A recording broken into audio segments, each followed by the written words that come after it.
أعوذ بالله من الشيطان الرجيم بسم الله الرحمن الرحيم وقال لهم نبيهم إن الله قد بعث لكم طالوت ملكا قالوا أنى يكون له الملك علينا ونحن أحق بالملك منه ولم يؤت سعة من المال قال إن الله اصطفاه عليكم وزاده بسطة في العلم والجسم والله يؤتي ملكه من يشاء والله واسع عليم آمنت بالله صدق الله العظيم رب اشرح لي صدري ويسر لي امري واحلل عقدة من لساني يفقهوا قولي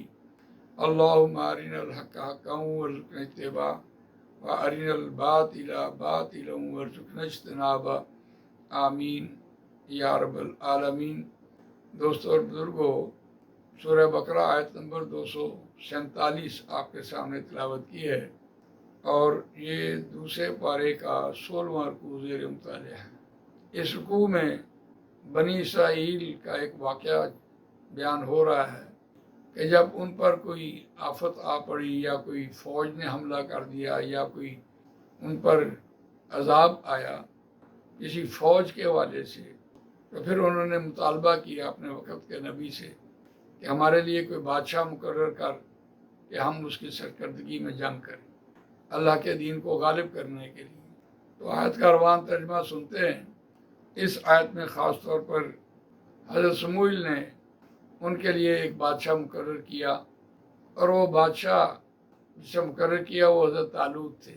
بنی اسرائیل کے 12 قبیلے تھے، ان میں ایک قبیلہ یہودا تھا اور باقی ایک قبیلہ جو غریب تھا وہ بنیامین تھا۔ اب یہودا قبیلہ یہ زوم رکھتا تھا، گمان تھا کہ جو حکمرانی ہے، جو سلطنت ہے وہ ہماری ہے اور ہم اس پر قابض ہیں، ہمارا یہ حق ہے، حکمرانی ہمارا حق ہے۔ اور یہ جو حضرت طالوت علیہ السلام تھے یہ بنیامین قبیلے سے تھے، غریب قبیلے سے تھے، تو ان کو مقرر کیا گیا۔ جب ان کو اناؤنس کیا گیا کہ حضرت طالوت جو ہیں وہ بادشاہ ہیں، اللہ تعالیٰ نے ان کو مقرر کر بھیجا، تو پھر انہوں نے ان کا انکار کیا، ان کو ماننے سے انکار کیا۔ تو اس آیت میں خاص طور پر اس طرف اشارہ کیا جا رہا ہے۔ آیت کا روان ترجمہ سنتے ہیں۔ وقال لهم نبيهم ان اللہ قد بعث لكم طالوت ملکا، اور کہا وقت کے نبی نے حضرت سموئیل علیہ السلام نے، بے شک اللہ مقرر کر چکا واسطے تمہارے طالوت کو بادشاہ۔ قالوا، انہوں نے کہا، انا یکون لہ الملک علینا، کیوں کر ہوگا واسطے اس کے بادشاہی ہم پر، سلطنت ہم پر، ونحن احق بالملک منہ، اور ہم زیادہ حقدار ہیں اس سے، بادشاہی کے اعتبار سے، سلطنت کے اعتبار سے، بادشاہ بننے کے اعتبار سے، حکمران بننے کے اعتبار سے، کیوں ہمارا یہودا قبیلہ ہے۔ اور یہ یہودی بنے جو آج ہم وہ کہتے ہیں یہودی، تو وہ یہودا قبیلے کے حوالے سے انہوں نے نبی اکرم صلی اللہ علیہ وسلم کو نہیں مانا، ان پر ایمان نہیں لائے، تو اس لیے وہ یہودی بنے، اس یہودا قبیلے سے یہودی بنے۔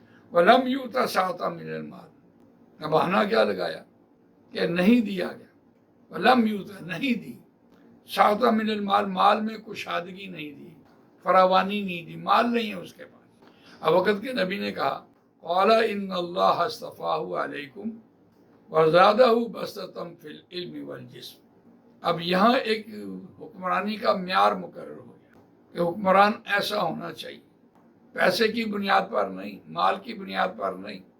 تو کہا بے شک اللہ نے اسے چن لیا ہے، علیکم تم پر، وَزَادَهُ بَسْطَةً فِي الْعِلْمِ وَالْجِسْمِ، اور زیادہ دیا، کشادگی دی، بڑھایا، فی العلم والجسم، علم اور جسم میں، یعنی قوت میں، طاقت میں، نفری کے اعتبار سے بھی اور خود جسمانی طور پر بھی، اور علم کے اعتبار سے بھی۔ گویا علم جو ہے وہ زیادہ طاقتور ہے اس پیسے سے۔ العلم نور، علم جو ہے وہ روشنی ہے. واللہ یؤتی ملکہ من یشاء، اور اللہ دیتا ہے اپنی بادشاہت، اپنی سلطنت من یشاء جسے وہ چاہتا ہے. واللہ واسع علیم، اور اللہ وسعت والا جاننے والا ہے. تو اس آیت میں خاص طور پر جو سربراہ ہے اس کا ایک معیار مقرر ہوا کہ وہ کیسا ہونا چاہیے. کیا وہ مال کی بنیاد پر ہونا چاہیے یا طاقت اور علم کی بنیاد پر ہونا چاہیے؟ تو آج ہمارے ہاں جو پیسے کی بنیاد ہے وہ جمہوریت ہے، اور جمہوریت میں پیسہ لگتا ہے اور ووٹ خریدے جاتے ہیں.